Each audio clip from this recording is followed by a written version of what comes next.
Makanya disebut dengan media-media hari ini kalau yang tidak sejalan dengan agama media dajjal namanya. Dan tujuan guna media untuk memfitnah orang. Ada salah satu video channel itu yang kerjaannya tukang fitnah aja. Dia adu dombanya antara satu ustadz dengan ustadz yang lain. Nah, itu ada, memang kerjaan begitu, cari piti. Nah, jadi Bapak Ibu sekarang ini TikTok, Instagram, Facebook, YouTube itu kalau tidak digunakan pada jalan yang benar, kelak besok menjadi pertanggungjawaban di akhirat yang paling berat. Si Fulan bin Fulan, Anda yang punya channel YouTube ini? Iya. Tapi kok channel YouTube Anda tukang adu domba? Memang itu kerjaannya. Apa tujuannya? Cari piti gitu. Dikasih Allah Pak duit itu dikasih. Dikasih. Hari ini Bapak Ibu buat channel YouTube atau apapun akunnya, Instagram kah, TikTok kah, Facebook kah, tapi tujuannya memfitnah orang paling cepat. Apalagi yang Anda fitnah itu orang-orang mohon maaf seperti Ustadz Abdul Somad, Ustadz Adi Hidayat, Habib Rizik dan AA Gim. Buat aja di situ berita-berita yang agak fenomenal gitu, itu langsung naik itu Pak.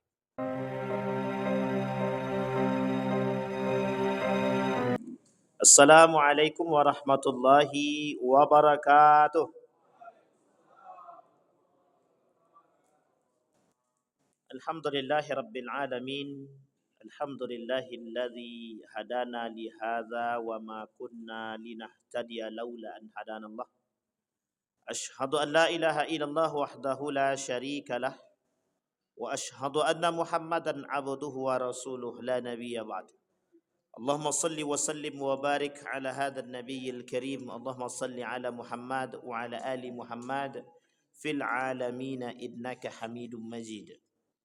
Ya ayuhan nasu taqu rabbakumul ladzi khalaqakum min nafsin wahidah wa khalaqa minha zawjaha wa batha minhuma rijalan katsiran wa nisaa wattaqullaha alladzi tasaaluna bihi wal arham innallaha kana 'alaikum raqiba.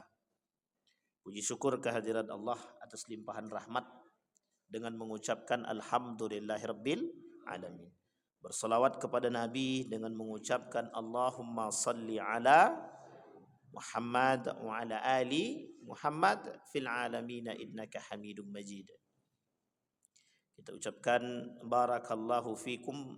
Kita ucapkan semoga Allah memberikan keberkahan kepada kita semua, terutama bagi Bapak Ibu yang berpuasa, yang masih berpuasa Syawal, insyaallah mudah-mudahan keberkahan Ramadan dan keberkahan Syawal Allah berikan kepada hamba-hamba yang dicintai oleh Allah. Amin ya rabbal. Insyaallah kita semua husnul khatimah. Amin ya rabbal alamin. Baik Bapak Ibu sekalian yang berbahagia, bagaimana kabar, sehat semua? Alhamdulillah. Masih pengen ketemu dengan Ramadan? Masya Allah. Ada hadis tapi dhaif, tapi sebagian ulama bilang hadis ini tidak dhaif. Ini tidak hadis gitu. Tapi sebagian lagi bilang hadis. Lau ya'lamu ummati ma fi Ramadan la takuna sanatu kulluha Ramadan. Kalau umatku tahu apa yang mereka dapatkan di dalam Ramadan, mereka akan berharap dalam doa mereka semua bulan itu Ramadan. Sebagian ulama bilang hadis ini dhaif, sebagian ulama bilang hadis ini palsu. Dan sebagian yang lain mengatakan bahwa hadis ini mungkar, tertolak. Tapi apapun itu, baik dia mungkar, palsu dan lain sebagainya, setidaknya kita merasakan keberkahan puasa Ramadan. Masalahnya nanti apakah itu hadisnya itu tertolak dan lain sebagainya, kita hanya melihat bahwa di dalam Ramadan itu betul-betul adanya keberkahan yang Allah tampakkan. Insyaallah mudah-mudahan dipertemukan kembali di tahun yang akan datang. Amin. Baik Bapak Ibu sekalian yang berbahagia, di malam hari ini saya ingin coba sedikit mengangkat beberapa poin dari Al-Quran. Kita akan coba bukan mengkuliti, mengambil satu kalimat di dalam Al-Quran yang kita akan lihat dari ayat-ayatnya itu dengan makna-makna yang berbeda. Oleh para ulama ini disebut dengan kajian lafzul Quran. Nah, tapi malam hari ini kita tak sampai pada derajat itu sih, kita ingin petik saja kalimat-kalimat tersebut. Di dalam Al-Quran itu ada kalimat tentang fitnah.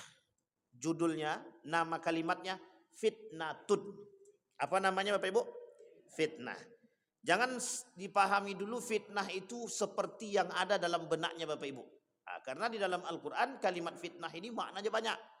Nanti mana yang sesuai dengan kita? Kita lihat nanti. Allah berkata di dalam Al-Quran, وَقَاتِلُوهُمْ حَتَّى لَا تَكُونَ fitnah. Bunuhlah mereka. Jangan sampai mereka itu jadi fitnah. Makna fitnah di sini artinya berbeda dengan makna yang kita sebut. Di dalam ayat yang lain Allah bilang begini, kata Allah, "Falyahdharil ladzina yukhalifuna an amrih an tusibahum fitnatan." Dengan makna yang lain nanti kita rincikan. Dari sekian banyak ayat Al-Qur'an tentang fitnah, pertanyaannya apa yang disebut dengan fitnah? Allah baginda Nabi Muhammad SAW melafazkan satu doa yang sangat populer. Allahumma inni a'udzubika min azabi jahannam wa azabil qabr wa min fitnati al-mahya wa min fitnati al-mamat wa min fitnati masihid. Itu ada berapa banyak kalimatnya? Satu, azab jahannam. Ya Allah, jauhkan kami dari azab jahannam. Ini sering-sering minta Pak, kalau bisa setiap sholat itu. Jadi gini, di tahiyat terakhir itu sebelum salam itu doanya itu. Nah, itu doanya itu dalam hadis yang sahih itu doanya itu. Doanya itu adalah ya Allah jauhkan kami dari azab jahannam, azab kubur, fitnatil mahya wal mamat wa fitnati masihid dajjal. Ada 5 di situ doanya. 1 dijauhkan dari azab jahannam. Itu Allah sebut di dalam Al-Quran surat Al-Furqan. Kata Allah di dalam Al-Quran itu, dalam surat Al-Furqan itu, wa ibadur rahman alladzina yamshuna 'alal ardi hauna wa idza khatabahumul jahiluna qalu sama walladzina yaquluna rabbana isrif 'anna 'adzaba jahannam inna 'adzabaha kana gharama. Kata Allah dalam Al-Quran, ya Allah, hai Muhammad, berdoalah kalian seperti ini. Ya Allah, jauhkan kami dari azabnya neraka jahanam. Sesungguhnya azab neraka jahanam itu pedihnya bukan main. Nah, itu dia. Jadi jangan pernah membayang. Tapi insya Allah yang hadir nih haram neraka jahanam untuk membakar jasad Bapak Ibu semua. Amin. Insya Allah. Ini kelihatan wajah-wajahnya yang insya Allah matinya mati syahid. Dan masuk surga tanpa hisab. Nabi bilang dalam hadisnya begini. Ada 5 kemuliaan bagi orang yang menjaga salat 5 waktu. 5 kemuliaan. Kata Nabi, orang yang menjaga salatnya 5 waktu, man hafadha ala salawatil khamsa, yang menjaga salat 5 waktu, karramallahu bi khamsi karamat. Allah muliakan dia dengan 5 kemuliaan. Di antara 5 kemuliaan itu nomor kelima. Yang kelima itu kata Allah, masuk surga tanpa hisab. Alamak. Nah, itu mau ikut juga nanti insya Allah. Serius Bapak Ibu. Jadi banyak saksi-saksi Bapak Ibu nanti insya Allah. Lihat ke yang kiri kanan nih, besok manggil-manggil tuh. Aku tak lihat Bapak itu. Pak Jafar tak ada dalam surga. Di mana beliau? Ya Allah, kami bersaksi dia jamaah masjid kami. Gitu. Datang Pak.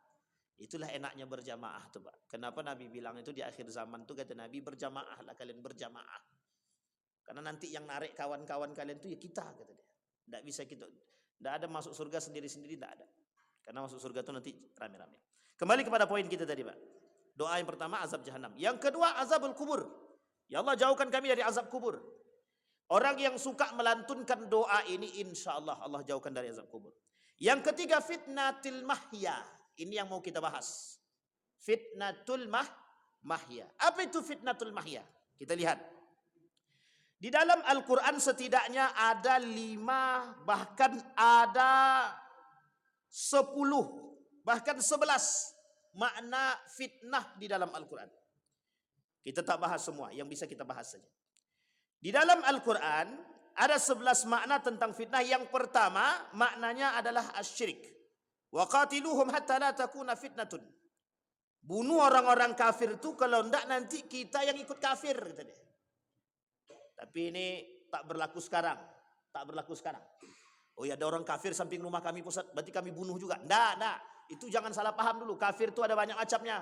Ada kafir zimmi, ada kafir harbi, ada kafir yang boleh diperangi, ada kafir tak boleh diperangi. Nah, jadi kayak Nabi setelah melakukan penaklukan kota Makkah itu, Fathu Makkah dalam perangnya itu, selesai Fathu Makkah itu, kunci Ka'bah diberikan oleh Nabi kepada orang Yahudi.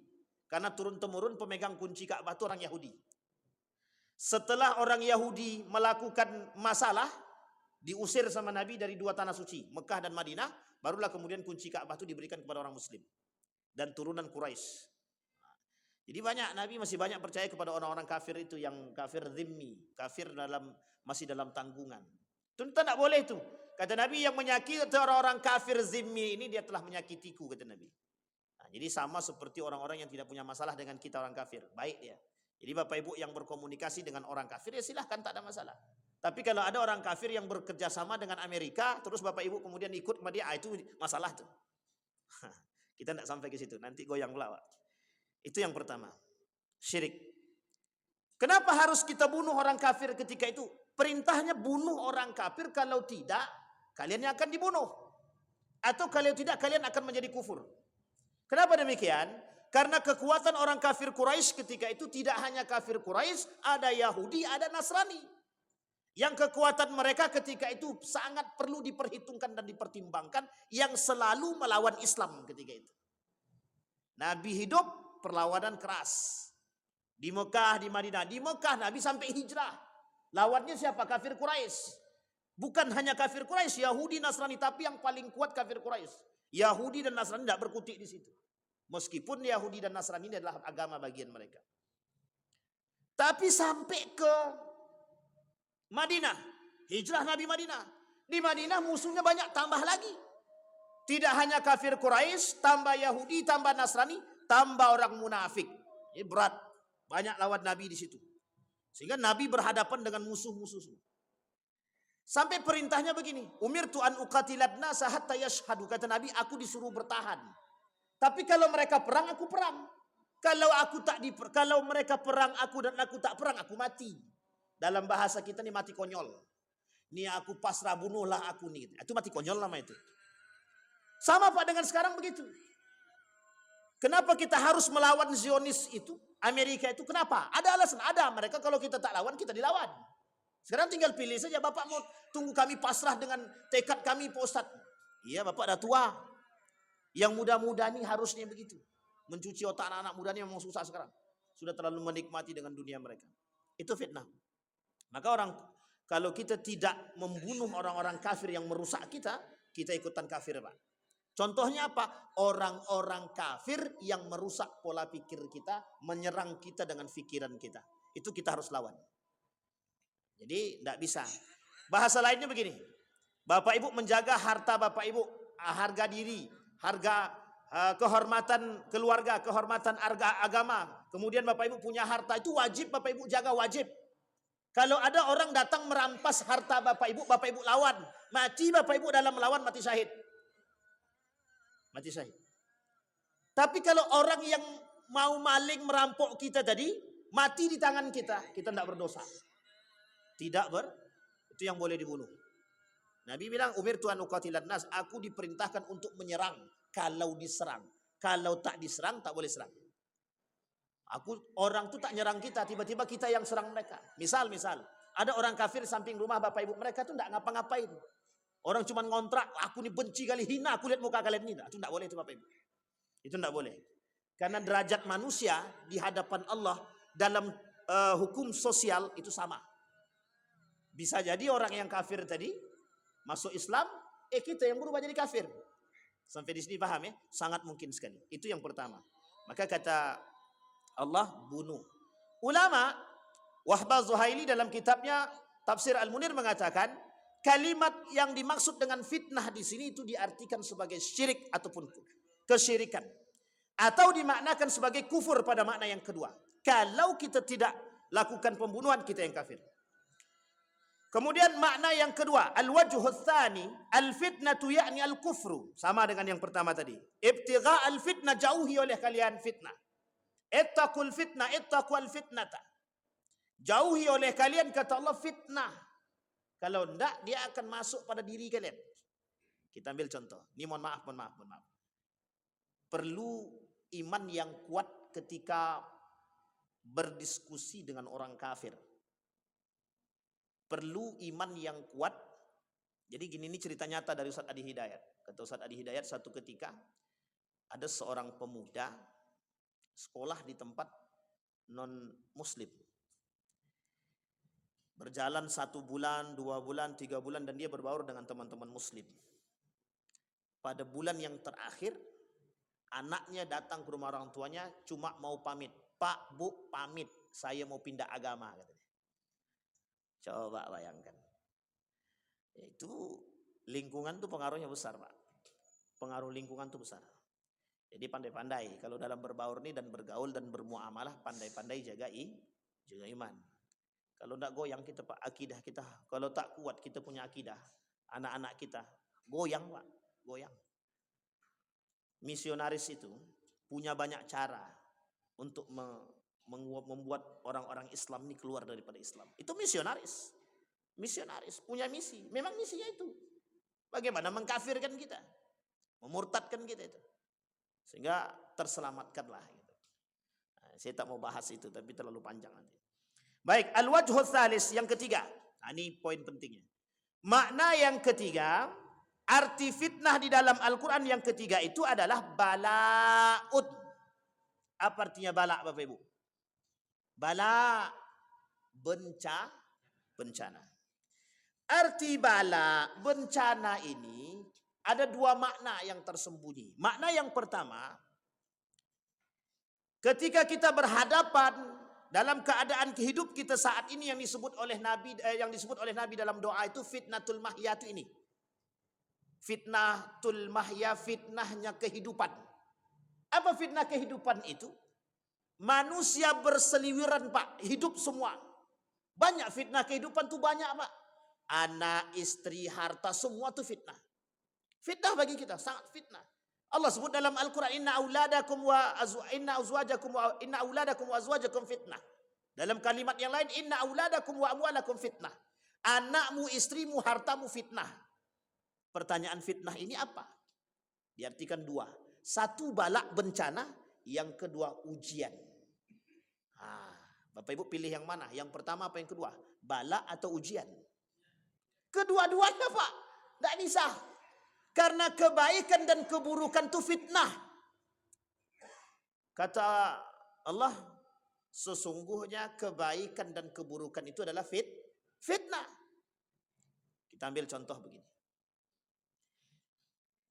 Contoh daripada fitnah yang kehidupan yang ada pada diri kita hari ini. Ketika Bapak Ibu, mohon maaf, punya anak, tapi anaknya tidak sholat. Tidak sholat. Itu fitnah tidak kira-kira? Arti fitnah ini apa? Bencana atau ujian? Dua-duanya. Kalau Bapak Ibu sudah ajarkan dia agama, itu bencana berarti. Tapi kalau tidak, itu ujian. Dan dua-duanya bisa masuk, Ustaz. Bisa. Tergantung sudut pandang. Tapi bagaimana caranya kalau kita pandang sebagai ujian? Tujuan Allah untuk menguji orang beriman. Ahasiban nas, kata Allah. Apakah kalian mengira kalian tidak akan diuji? Tidak mungkin. Orang beriman pasti akan diuji. Makanya kalau kita punya masalah, baik anak, istri. Istri aku nih, Pak Ustaz, sama sekali sukanya membantah kalimat aku, gitu deh. Begitu juga sebaliknya. Ustaz, kata istrinya, suami aku nih malas sekali kerja, Ustaz. Itu kan ujian semua itu, Pak. Istrinya baik, sering ke masjid, suami tidak pernah ke masjid. Atau sebaliknya, suaminya rajin ke masjid, istrinya tak pakai kerudung. Tapi ada yang unik. Istrinya rajin ke masjid, suaminya rajin ke masjid, tidak punya anak. Tapi ada sebaliknya, Pak, punya anak soleh, rajin ke masjid, bapak ibunya nggak ke masjid. Bapak ibunya ke masjid, anaknya nggak ke masjid. Tapi ada yang lain, ada bapak ibunya ke masjid, suaminya ke masjid, istrinya ke masjid, anaknya soleh.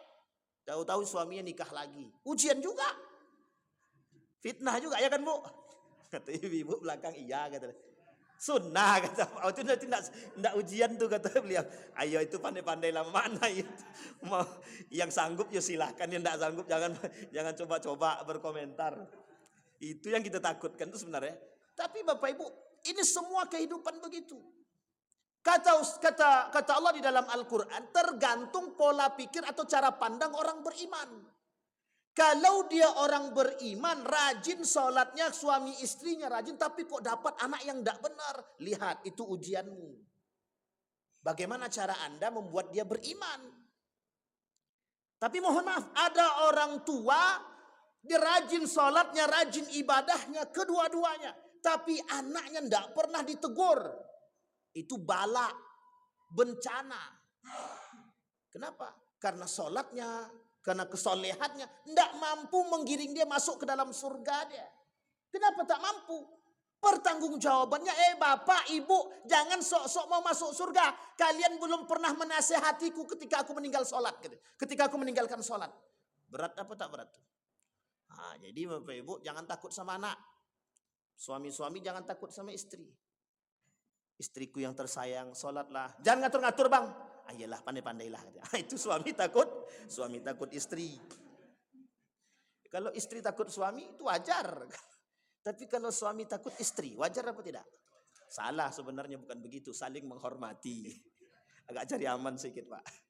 Takut ini nanti video ini beredar, bahaya juga. Tidak bercanda aja Bapak Ibu. Itu yang ketiga. Kata Nabi, kata Allah dalam Al-Quran, makna fitnah yang ketiga dalam Al-Quran adalah ujian. Falyahdharil ladzina yukhalifuna amrihi an tusibatna fitnah. Jauhi oleh kalian fitnah itu, takutnya fitnah itu akan datang kepada kalian. Atau bersiap-siaplah. Bagi siapa yukhalifun? Fitnah akan datang kepada orang yang bertolak belakang daripada syariat agama. Orang yang tak mau menjaga agamanya, orang yang tak mau menjaga nilai agama, fitnah datang kepada mereka. Apa fitnahnya? Dua, cobaan, ujian, satu lagi bala, bencana. Baik Bapak Ibu. Nah, ada makna lain daripada fitnah ini yang dalam kehidupan kita. Makna fitnah yang diartikan sebagai tuduhan. Pernah dengar ya Bapak Ibu? Makna fitnah diartikan sebagai tuduhan. Itu bagian daripada fitnatul mahya. Fitnah kehidupan. Bapak Ibu tidak mencuri dituduh mencuri. Ada orang tidak korupsi dituduh? Bukan dituduh, memang dipaksakan. Anda kalau, kenapa Pak? Oh target. Bapak lebih paham. Saya nak kasih kata itu agak terlalu vulgar, betul kan? Jadi memang ada, tapi bayangkan. Apa kata Nabi dalam hadisnya gini. Man kanat lahu mazlamatun li akhi, man kanat indahu mazlamatun li akhihi falyatahallalhu minhu qabla an yakuna dinar wala dirham. Apa kata Nabi dalam Al-Quran? Hei orang-orang yang punya kezaliman melalui fitnah lisan yang mereka gunakan kepada saudara mereka, falyatahallalhu minhu. Ini salah satu dalil daripada halal bihalal. Tahu Bapak Ibu halal bihalal? Sudah selesai? Masih ada. Sawal bisawal. Halal bihalal. Kenapa tak haram biharam aja? Nah, ini halal bihalal. Ini Pak, kalimat halal bihalal ini oleh Buya Hamka, itu cara menerjemahkannya sangat unik. Tidak ada manusia yang tak berdosa terhadap saudaranya. Datang kalian minta halalkan. Ternyata Nabi katakan, yang punya dosa sama saudara, jangan pernah kalian berharap masuk surga sebelum minta dihalalkan. Maksudnya bukan minta dinikahkan Pak ya, minta dihalalkan di sini. Ridwan, kemarin aku pernah menyakiti hatimu, memfitnah dirimu. Tolong kau halalkan atau maafkan aku. Itu kalimatnya Pak. Makanya tradisi maaf-maafan itu bukan tradisi sembarangan. Bisa jadi kita tidak sempat ke rumah dia. Bisa jadi kita lupa WA dia. Ketika ketemu dibuat satu kegiatan. Ini hanya momentum saja Pak. Momentum. Ini tidak ada masalah. Tapi kalimat itu yang dipentingkan oleh Nabi bukan kalimat itunya. Falyatahallalhu minhu. Tujuannya apa? Kelak orang yang sudah meminta kehalalan daripada saudara dia terhalang masuk neraka dan terhalang dari kondisi kebangkrutan kelak di akhir zaman, di hari kiamat. Coba bayangkan. Makanya Bapak Ibu, orang yang suka menyakiti hati orang itu orang bangkrut namanya. Kenapa bangkrut? Semua kebaikan dia diberikan kepada orang yang dizolimi. Dan kalau habis kebaikan dia, ukhidat min sayyiatihi faturihat ilaihi faturiha ilal jannah. Maaf, ilan nar. Kalau habis kebaikan dia, diambil keburukan orang yang kita zolimi, yang kita fitnah, diambil, setelah diambil, diberikan kepada orang yang kita zolimi. Kemudian kita dimasukkan ke dalam neraka. Jadi bangkrut, tak ada lagi. Apa mau bertanggung jawab? Itu kalau 1 orang, Pak, kalau 10 orang. Sekarang pertanyaannya, mohon maaf, jangan ada yang tersinggung. Jangan ada tersinggung. Yang pernah memangku jabatan, berapa banyak yang telah kalian sakiti? Itu kalau bahasanya beliau. Kata Buya Hamka, kalian yang telah pernah menyakiti. Kata guru saya begitu. Tolong datang kepada mereka, minta kehalalan kepada mereka. Jadi jangan dikira maaf dari saudara itu tidak penting, Pak. Tapi ada Pak Ustadz, aku maafkan tapi aku tak mau bertemu dengan dirimu. Pernah begitu? Nabi juga begitu. Bedanya itu Nabi, Bapak tidak Nabi loh. Wahsy, tahu Wahsy? Wahsy itu Bapak Ibu, ini peci turun-turun terus. Wahsy itu pembunuh paman Nabi. Nabi tak mau ketemu sama dia. Sampai meninggal Wahsy tidak ketemu. Tapi Nabi memaafkan dia. Uniknya, ini jangan dijadikan alasan. Kenapa jangan dijadikan alasan? Ini yang dibunuhnya paman Nabi. Kalau dia bunuh orang tua kami, bagaimana Ustaz? Aku bisa maafkan dia Ustaz, tapi aku tak mau bertemu dengan dia. Kalau kita tak mau ketemu dengan dia karena masih ada unsur kebencian, maka hati-hatilah dengan kebencian itu. Tapi kalau kita tak mau bertemu dia karena belum sanggup untuk ketemu, itu diperbolehkan. Tidak ada masalah. Hanya saja jangan lama-lama. Karena apa? Tidak ada manusia yang tidak bersalah. Nabi, kenapa tidak ketemu dengan Wahsy? Karena jarak umur Nabi dengan Wahsy masuk Islam itu tidak panjang. Tidak lama. Sehingga memang Wahsy pernah sekali, Wahsy sendiri pun tidak sanggup ketemu dengan Nabi. Malu. Kenapa? Yang dibunuh pamannya, Pak. Sampai di sini paham ya Bapak Ibu ya. Tapi bukan berarti dijadikan dalil. Kata guru saya, bagaimana ikhlas turidu? Kata guru saya gini, ketika ditanya, Ustaz, bagaimana ikhlas itu? Kata beliau, ikhlas itu seperti ini. Ada kertas kosong, kemudian Anda tulis, Anda coret-coret, Anda hapus pakai tip X, kemudian Anda lihat masih ada bekas, itu tidak ikhlas. Ikhlas itu kalau sudah ada coretan, kemudian sulit untuk menghilangkan bekas, robek kertas tadi, ganti dengan kertas yang baru. Nah, itu yang disebut dengan bening, Pak. Tapi saya kira di antara sekian banyak manusia satu, Pak. Saya pernah temukan itu di Yogyakarta. Satu ketika Bapak atuk-atuk lah dia nih. Setiap keluar masjid, dia punya kebiasaan. Kebiasaannya selalu memberi makan, jadi memberikan permen kepada anak-anak yang ada datang ke masjid, keluar anak-anak yang main tadi dikasih permen. Setiap hari begitu. Satu ketika ditabrak mobil. Mungkin tak terlalu kencang tabrakannya, Pak. Bangun dari tabrakan tersebut, dia langsung berdiri, dia cari orang yang nabrak tadi. Apa dia kata? Kalau bahasa gini, Entan, bagaimana kabar Muntan gitu. Maksudnya gimana kabarnya? Aman atau tak aman? Dia yang ditabrak, dia yang nanya kondisi orang. Kalau sekarang ada tak manusia begitu? Paham maksud saya kan Bapak Ibu ya? Kalau ada orang begitu, itu perlu kita datang itu Pak. Ilmu apa yang dituntutnya itu? Saking tingginya. Maka kata guru kami itu, belajar syariat itu tidak akan, orang yang belajar fikih, belajar syariat, itu tidak akan melembutkan hati. Sulit untuk melembutkan hati. Maka butuh namanya tazkiyatun nufus, dari ilmu tasawuf, kesufian itu, untuk bisa melembutkan hati. Namanya ilmu hati. Berat Pak, kalau orang dah tahu hukum, wah itu, apalagi kalau orang tahu dia di mana celah, makin jadi itu Pak. Makin dibuatnya celah tuh. Nah, ini susahnya melembutkan hati. Maka kata orang berilmu, kata orang alim, kata orang pintar itu begini, kata orang alim itu. Seorang hakim pernah berkata begini, hakim di sini disebut dengan seorang orang alim. Apa kata beliau? Hati itu adalah musuh terberat bagi setiap orang. Kalau dia tidak bisa menundukkan hati dia. Karena ketika hati itu berada di atas, itu aman dia. Tapi kalau yang di atas itu nafsu dia, habis dia. Habis. Oke, perlu belajar tasawuf itu dari sampai kapanpun belajar ilmu tasawuf. Apalagi di akhir zaman Pak. Di akhir zaman ilmu tasawuf itu penting. Sangat penting sekali untuk menundukkan itu. Tapi nanti banyak yang tak mau jihad Pak Ustaz. Itu masalah juga tuh. Jadi harus imbang. Ilmu jihad, ilmu tasawuf harus imbang.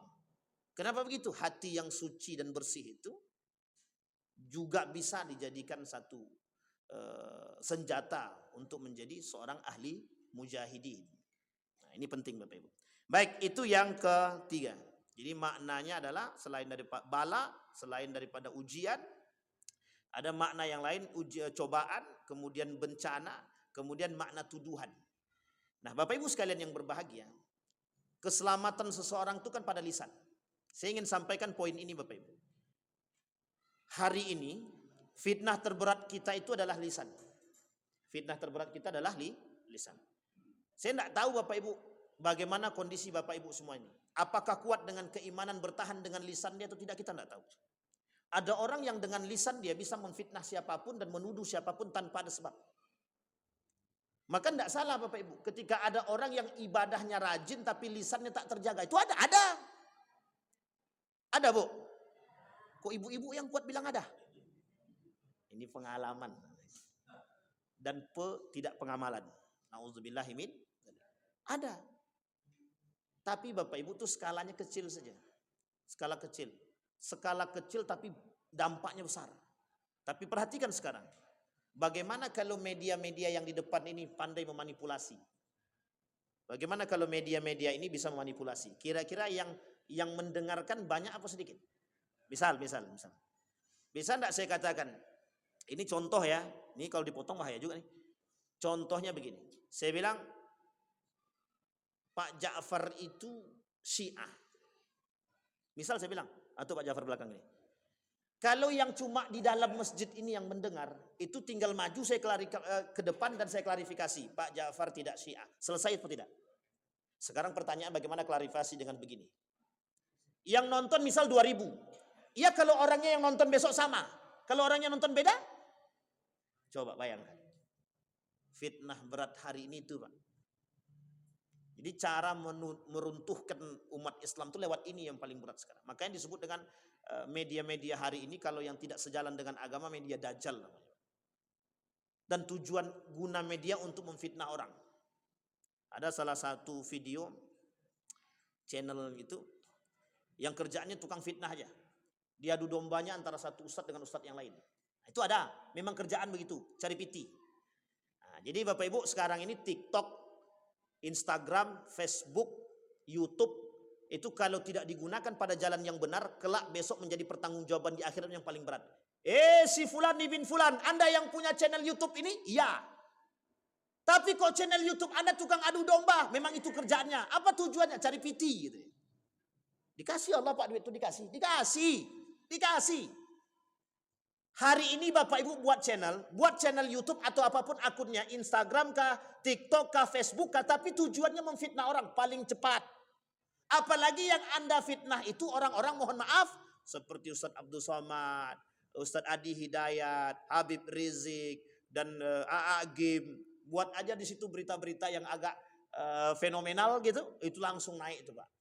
Besoknya akun Bapak yang baru itu bisa langsung 500 itu.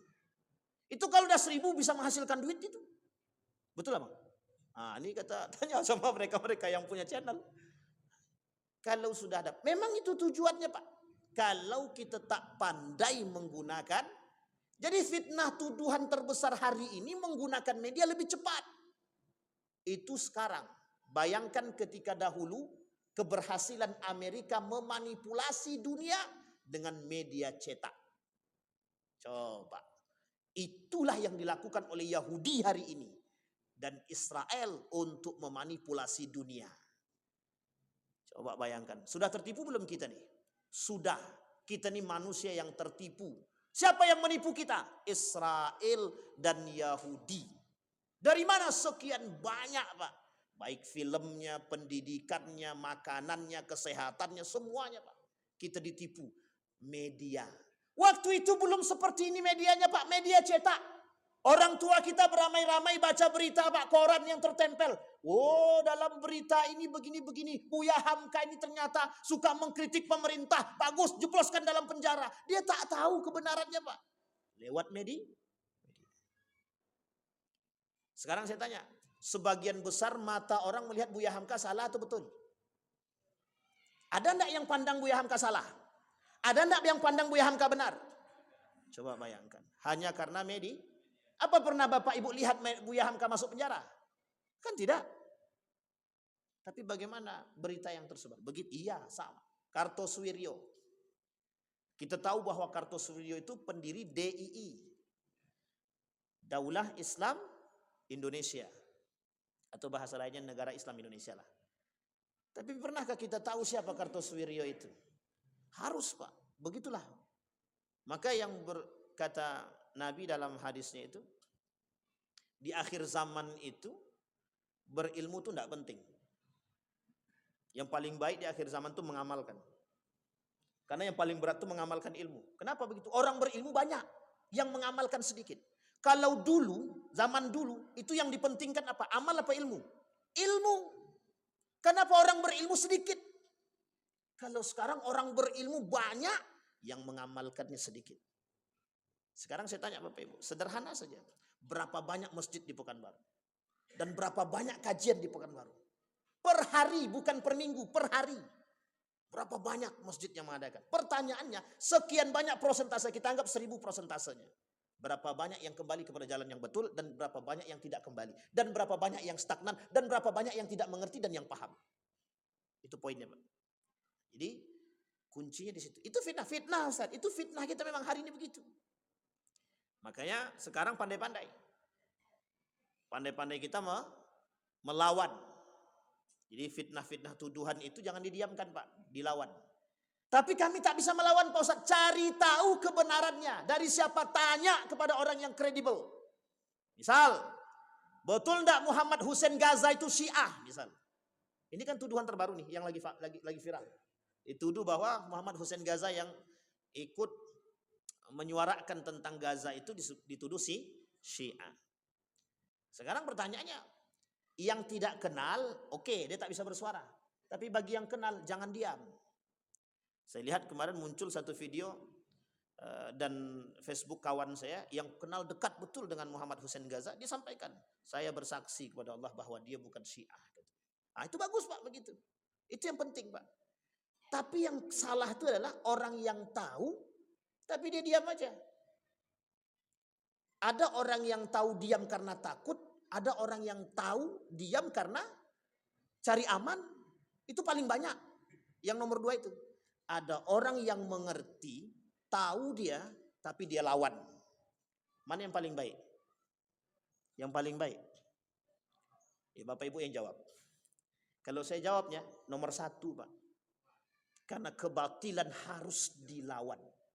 Kebatilan harus, kemungkaran harus. Sekarang saya tanya Bapak Ibu, semangat tak? Siap tak melawan kebatilan kemungkaran? Harus siap. Tapi kami dah tua-tua Ustaz, lantaklah mengharapkan yang muda susah, sekarang yang tua-tua aja lah. Jadi kalau kami mati duluan bagaimana Ustaz? Aman. Selamat daripada fitnah. Tapi kalau kami mati terakhir, ada pertanggungjawaban. Insya Allah. Baik. Itu yang keberapa tadi? 1, 2, 3. Sekarang makna yang keempat. Fitnah, makna yang keempat, al-azab fit dunia. Mendapatkan azab di dunia. Apa kata Allah? Fa idza udhiya fillahi ja'ala fitnatan nas. Kemudian Allah jadikan ketika ada orang-orang yang melakukan kemungkaran secara sosial, maka mereka bisa mendapatkan azab di dunia. Azab di dunia.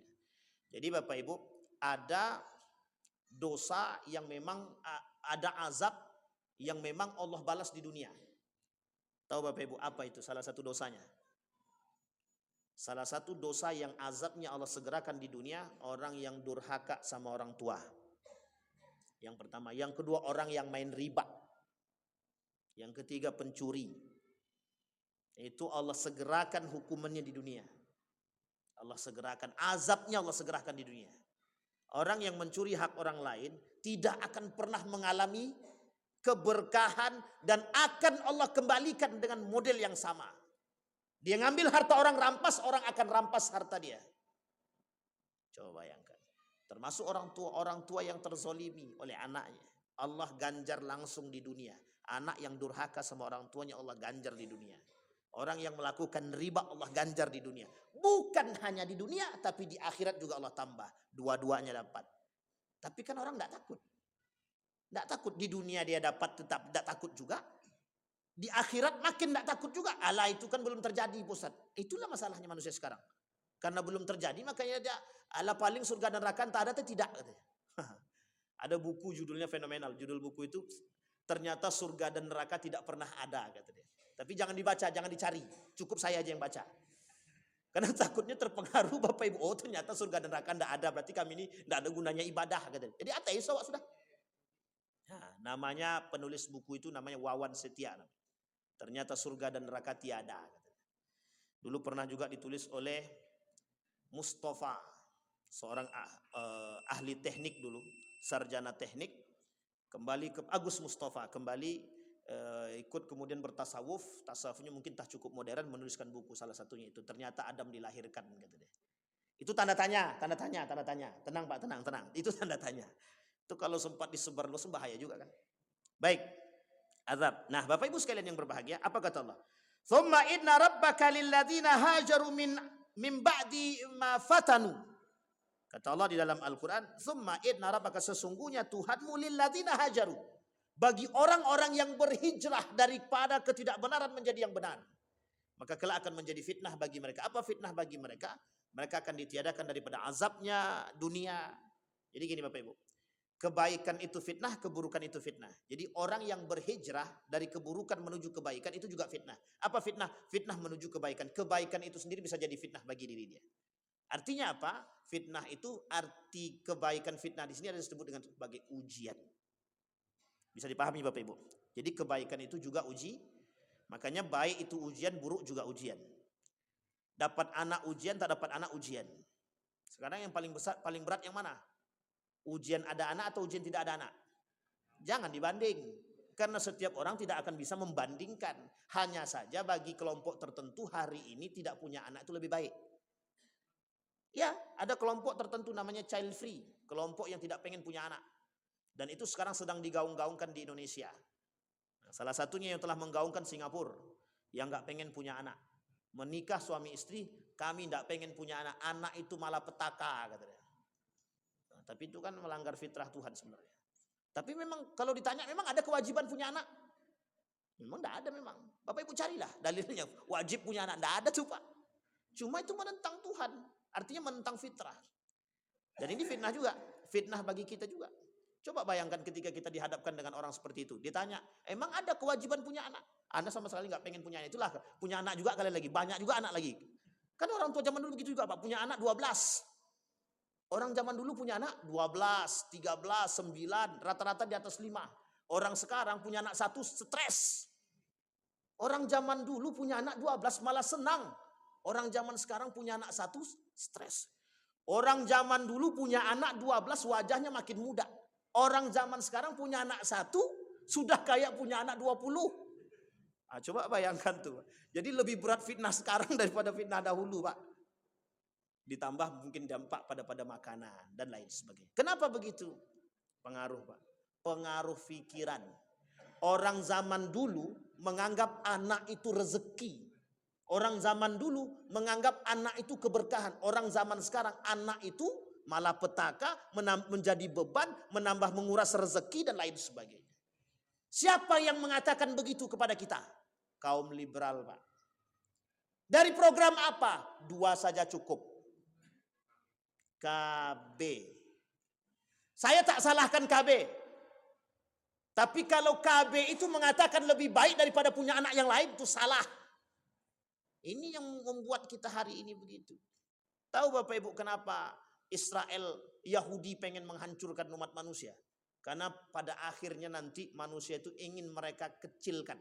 Yang banyak jadi sedikit. Nah itu tugas Yahudi sekarang.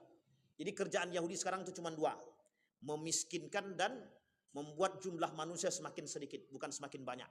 Nah, itu yang kita lawan sekarang. Jadi kita ini sekarang sedang serius Ustaz. Serius betul.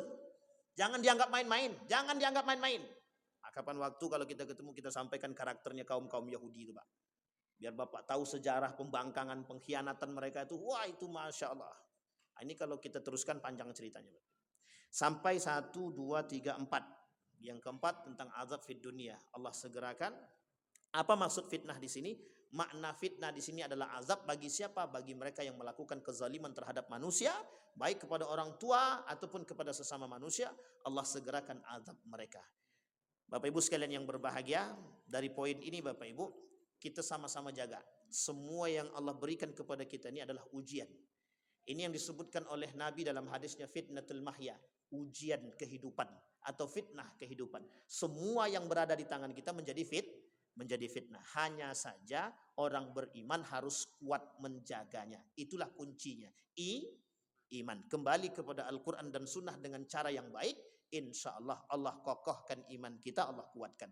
Allahumma tsabbit qulubana 'alal iman. Allahumma tahhir qulubana bil iman. Fa'tabiru ya ulil absar la'allakum tuflihun. Assalamualaikum warahmatullahi wabarakatuh.